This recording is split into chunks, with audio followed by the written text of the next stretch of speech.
Alright, so welcome to another video from the Chart Readers. If you haven't already, you can subscribe here on YouTube. It's the quickest way to get updates on videos. So this is another episode of Stock Talks, and we are going to review FAANG for a second time. So again, a couple of these have changed names and whatnot. That's actually whatever. We are still going to review them and call them as FAANG. So starting with what was the F, now the M. So we are starting with Meta. We're looking on the daily. Again, we're going to start up here with our moving averages. We've made some horizontal lines. Again, these are manually drawn by myself. And then I used to hide these. We're just going to keep these out here for now because it's just a little quicker to look at it all together. So let's zoom in. Again, the last time I made this video was on the 4th, so it should have been this trading day. Yeah, 8-4. You see it up there in the corner right there. So, okay, let's see what ended up playing out. So obviously, I drew this line right here at 170. Really, a lot of it was also this 50 moving average line, right? But it looks like there was basically this little dance between the 50 and the 20. Even if I didn't really have this line here, which again, lined up pretty well on a couple of these. But what really was happening, right, was this dance up and down between the 50 and the 20. Eventually, what did happen is we broke the 50, and look at that. It pretty much started right on this line that we drew, right? And now it's doing this little dance in here between these two channels. The one good thing is we're still kind of making our way upward and hopefully hitting this 100 moving average soon, right?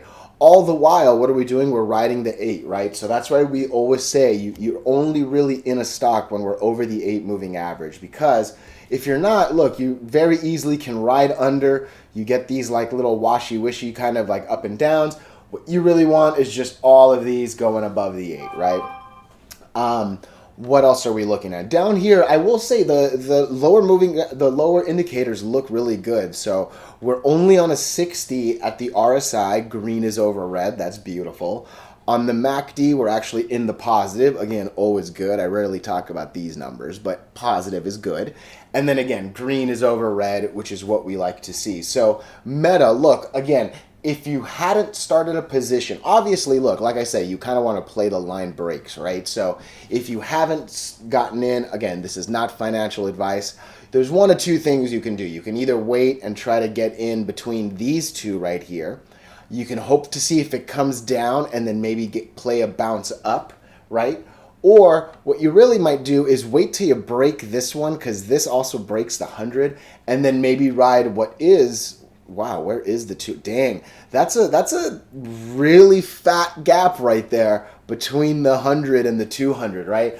Obviously, there are a bunch of horizontal lines I can draw. Don't get me wrong, right? And we will, but that is a nasty drop, and really that is what that kind of shows right here, right? Again, I don't pretend I know the math to make these lines do what the lines do, but Meta looks interesting, I will say that. So it needs to do a couple things, right? And really one of the big ones is break that 100. So I think I'm going to draw another line or two just because I don't know when the next video I'll make here is.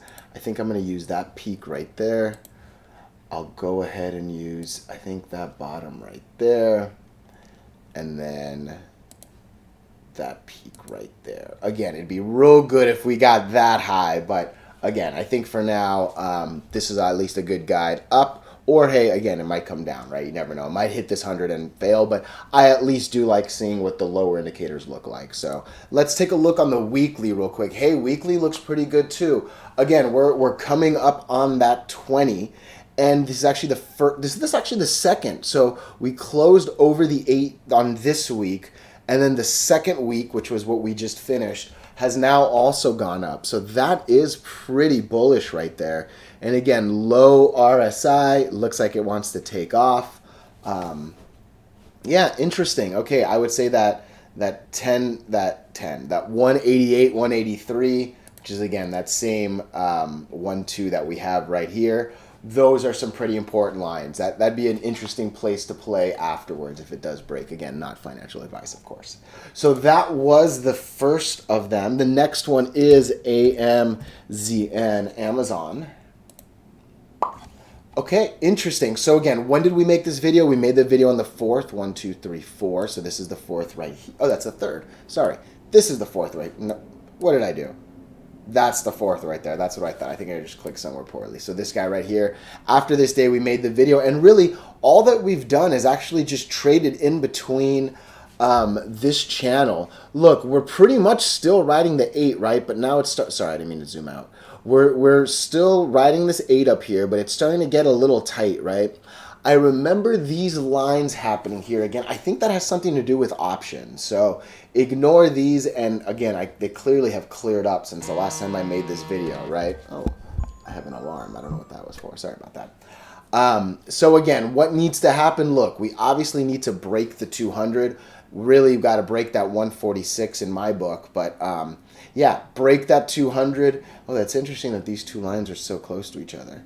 I would say this line's a little bit more important than this one, but this might be from a good past. I don't know. Really, I think I just kind of took both of these. Interesting. Whatever. Hey, I'm not going to question my stuff. Don't worry. And look, actually, the wicks pretty much go to both of them. But again, regardless, I'm just talking out loud. Amazon, again, back to this. RSI is a little high, coming up on a few different lines. I would actually say Meta is a little more bullish than Amazon is. What does happen if we break this? Yeah, I mean, okay, no, I'm too far out. But yeah, really, I would see what happens with this 200. But yeah, Meta did look just a little better. Not too much. I'll look at the weekly real quick on Amazon just to make sure. So, okay, again, where are we at? We're kind of moving our way up. That 146. Yeah, again, let me see what this line looks like real quick. Yeah, whatever. So yeah, no, again, I still say it. I did like Meta more than Amazon. AAPL. Apple. Oh, hey, look at that. Okay, so again, we made the video on the 4th. That's the first, second. So on this day right here. From there, what really happens? Look, a whole lot of riding the 8, right? That's a beautiful, and look how long this thing has pretty much ridden the 8, right? I mean, this is a very pretty sight to see for sure, for sure. So hopefully, I'm going to just take a pause real quick and just, again, there was some, it wasn't confirmed yet. Really, there was a little bit of this like the 8, 20, and 50 kind of battle here, right? But really, I would say about right here is when it took it and then just rides this 8 as it takes other moving averages out. I love it. Really, we're starting to truck our way up, right? I don't think I even need to draw any new lines, right? So we've broken this 170. Hopefully we get some confirmation tomorrow and make our way up to the 174. So looking good, actually. Apple, nice. Again, RSI is a little high. Maybe a little bit cool down comes down, but yeah, overall, Apple is trucking. And hey, look, I mean, we are pretty much, where's the 200? It's down here. So we're actually above every single moving average on the weekly. And that is an amazing thing. We haven't seen that yet, actually. So Apple might be a little more bullish than Meta because of that. So nice. Good job, Apple. Coming into NFLX, Netflix. So, wow, look at that. I didn't expect the chart to look like this. Obviously, I'm not really in this one. So, but I mean, again, a whole lot of following the charts actually on this one. 1, 2, 3. So we made the video on, made the video on this day. This is the 4th right here, right? So basically riding this 8 and battling this 225 line is what I see, right? Coming into play is the 100, and then really a nice strong breakout the last 3 days, right? 3-day confirmation of breaking the 100 and a first confirmation break of that 245. That is an interesting gap right there. Oh my, okay. I might have to watch Netflix in the morning. I'm not going to lie. I try to hide stuff like that because I don't want you guys to like, you know, I don't want you to know where my money is. I'm not trying to pretend to like tell you what to buy and stuff like that. But I will say this is a really, really nice gap to see. And how far back? Oh my goodness. Netflix looks interesting. What is it on the weekly? Okay, look at this though. Again, that's basically the gap that's somewhat trying to get filled, right? And really, once it actually took that off, there was nothing but red that just came up. The 200 to 250 was beautiful. Interesting. Okay. again, I don't try to, you know, drool as much when I look at a new ticker, but yeah, Netflix caught me. Netflix. Watch this one Monday morning, ladies and gentlemen. This is not financial advice by any means, shape, or form. But if it goes up, there's a real good chance that this thing could fill a really, really big gap. So, Netflix. Wow. Netflix sucks. I've like stopped watching it too. Sorry to bash it. But again, I don't care, right? I just look at the charts. Who cares about logic and stuff like that? That's silly. Don't let logic stop you from making money. I just sent that to a friend of mine, actually.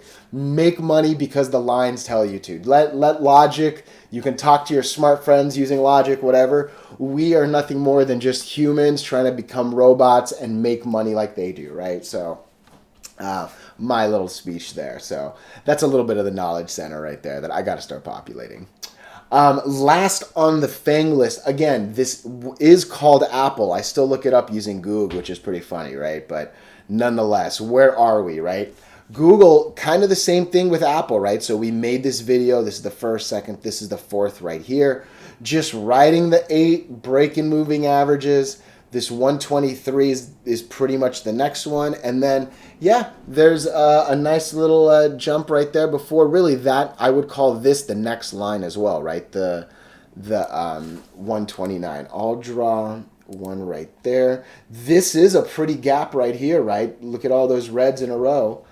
But with the Netflix one, there wasn't as much as close, right? So I can like use a couple months behind it to like slice it. And then I'll put one more right here. Yeah. So again, where are we with GOOG? Still pretty bullish. I will say that. A little high on the RSI, but look, I mean, not that long ago, oh wow, this is actually pretty much where we were. We were pretty much at 80. So on the daily, it might cool off a little bit. I imagine the weekly's looking good. Yeah, look at that. The weekly looks real nice. So the weekly just broke the 100 this week. Even if it drops, right? And again, this looks pretty bullish. I'm not going to say, but even if it dropped to like somewhere around here, as long as we stay over 120, let's just use the lines we have. As long as we stay over 120, you know, that's great for me. Obviously, going up is nothing but better. But GOOG, Netflix, and FAANG are the, GOOG, Netflix, and Meta are the ones in FAANG that I did like the most. So I hope you're learning. Again, subscribe if you haven't. And this is not financial advice, of course.